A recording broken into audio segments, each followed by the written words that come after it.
Assalamualaikum warahmatullahi wabarakatuh. Alhamdulillahirabbil alamin wassalatu wassalamu ala asrafil anbiya'i wal mursalin sayyidina wa maulana Muhammadin wa ala alihi wa sahbihi ajma'in, amma ba'du. Yang terhormat Bapak Ibu Dewan Juri, yang terhormat seluruh panitia penyelenggara lomba serta masyarakat Indonesia yang saya banggakan.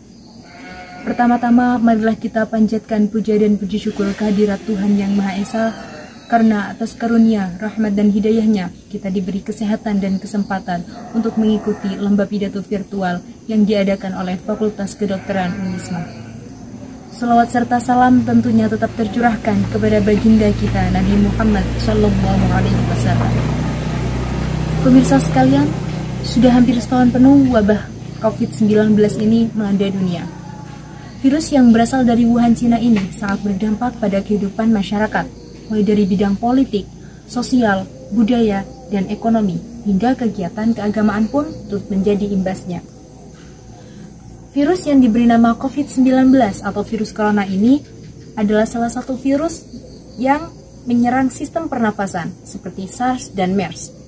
Dengan kecepatan penularannya, virus corona ini tak terasa sudah menyebabkan atau menyebarkan virus ketakutan kepada setiap orang yang mendengarnya.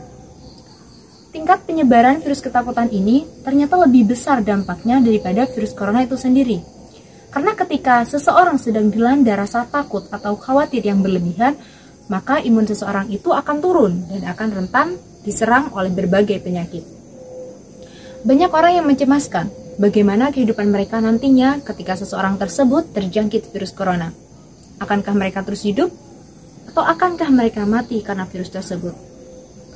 Padahal meskipun tidak ada virus, kematian juga selalu mengintai kita 24 jam. Karena kita memang tidak tahu kapan dan bagaimana kita mati nantinya. Semuanya sudah diatur dan direncanakan oleh Allah Subhanahu wa Ta'ala dengan begitu apinya. Bayangin deh, sebenarnya kita tuh sehari dilihat 70 kali sama malaikat Israel. Gimana gak orang dahulu? Banyak yang berspekulasi bahwa wabah corona ini adalah tentara Allah yang diutus untuk menyerang dan menyiksa umat manusia. Padahal sebenarnya wabah corona ini adalah bentuk ujian dan peringatan yang diberikan oleh Allah untuk umat manusia yang belakangan ini sering lalai, sering angkuh di buminya Allah. Semuanya berasal dari Allah. Nikmat dan ujian ya asalnya juga dari Allah. Karena tidak ada suatu perkara sekecil apapun di dunia ini yang terjadi tanpa seizin Allah. Wabah ini bukan hanya semata-mata untuk memberi peringatan saja buat umat manusia, tapi juga sebagai penguji kesabaran, tingkat syukur dan ketabahan kita. Karena ketika kita bersabar, akan diganjar oleh Allah Subhanahu wa Ta'ala. Wabah di sini bisa kita artikan wajib berubah. Berubah di sini dalam artian apa? Ya, berubah menjadi hamba yang lebih baik lagi dengan meningkatkan amal-amal kebajikan dan mencegah kemungkaran. Seperti dalam surat Al-Mulk ayat 2 juz 29 pertama. A'udzu billahi minasy syaithanir rajim. Bismillahirrahmanirrahim. Alladzi khalaqal mauta wal hayata liyabluwakum ayyukum ahsanu amala wa huwal azizul ghafur. Yang menjadikan kamu mati dan hidup, supaya Dia menguji kamu, siapa di antara kamu yang lebih baik amalnya, dan Dia Maha Perkasa lagi Maha Pengampun. Allah menguji kita untuk meningkatkan kesabaran kita, untuk meningkatkan amal baik kita. Maka dari itu kita harus sabar. Sabar di sini jangan diartikan kita terus duduk diam nunggu dengan tidak bertindak apa-apa. Tapi sabar di sini yaitu ketika kita ikhlas menerima atas apa yang Allah berikan dengan berikhtiar dan menyerahkan hasil akhirnya kepada Allah Subhanahu wa Ta'ala. Ketika kita berusaha, berjuang, maka akan mendapatkan pahala syahid. Sekalipun jika kita mati, kita akan mati dengan syahid. Baiknya kita tidak perlu punya perasaan takut dan khawatir yang berlebihan. Karena ketika kita menyandarkan semuanya kepada Allah, maka hati kita akan tenang. Ketika kita selalu mengingat Allah, hati kita akan tenang.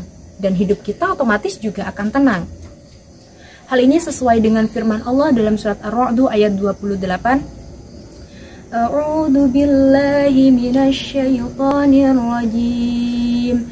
Bismillahirrahmanirrahim. Alladzina amanu wa tatma'innu qulubuhum bidzikrillah. Ala bidzikrillahi tatma'innul qulub. Yaitu orang-orang yang beriman dan mereka menjadi tentram karena mengingat Allah. Karena hanya dengan mengingati Allah lah hati menjadi tentram. Ketika kita senantiasa berzikir, ingat pada Allah, Allah akan cabut rasa gundah gulana, galau, takut pada diri kita, dan akan Allah gantikan dengan rasa nyaman dan tentram. Berzikir adalah salah satu ibadah yang paling mudah dilakukan, bahkan tanpa modal. Ketika kita mengucapkan Subhanallah walhamdulillah wala ilaha illallah wallahu akbar, atau salah satu di antaranya, percaya deh, benefitnya akan terasa. Kalau misalnya, kepanjangan, bisa kok dipendekkan jadi Hu Allah. Setiap kita bernafas, kita sebut itu Hu Allah. Inhale, exhale, inhale, exhale Allah. Kita istiqomahkan nyebut itu. Insya Allah hasilnya akan cepat kerasa. Hati rasanya adem, ayem, tentrem gitu. Karena Bismillahirrahmanirrahim. Fadhkuruni adzkurkum washkuruli wala takfurun. Fadhkuruni adzkurkum, maka ingatlah kamu kepadaku, niscaya aku ingat pula kepadamu. Washkuruli wala takfurun, dan bersyukurlah kepadaku dan janganlah kamu mengingkari nikmatku. Allah tuh udah janji pada surat Al-Baqarah ayat 152 ini. Katanya, bersyukurlah, ingatlah kamu kepadaku, niscaya aku akan ingat pula kepadamu. Dan janji Allah itu pasti benar. Gak mungkin banget Allah itu PHP. Ketika kita senantiasa ingat Allah, Allah juga akan ingat kita. Ketika kita senantiasa menjaga hubungan dengan Allah, Allah juga akan menjaga kita.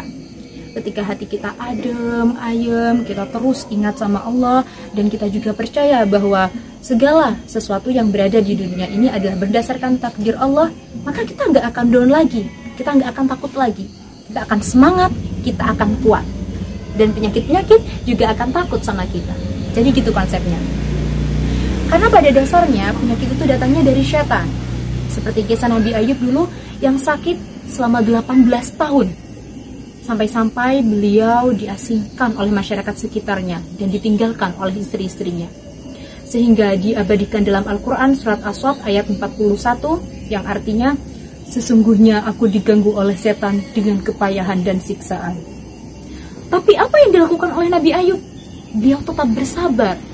Beliau tetap bertawakal kepada Allah Subhanahu wa Ta'ala.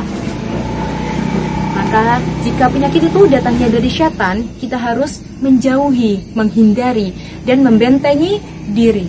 Membentengi diri dengan apa? Dengan iman, dengan terus ingat kepada Allah. Maka hati kita akan tenang.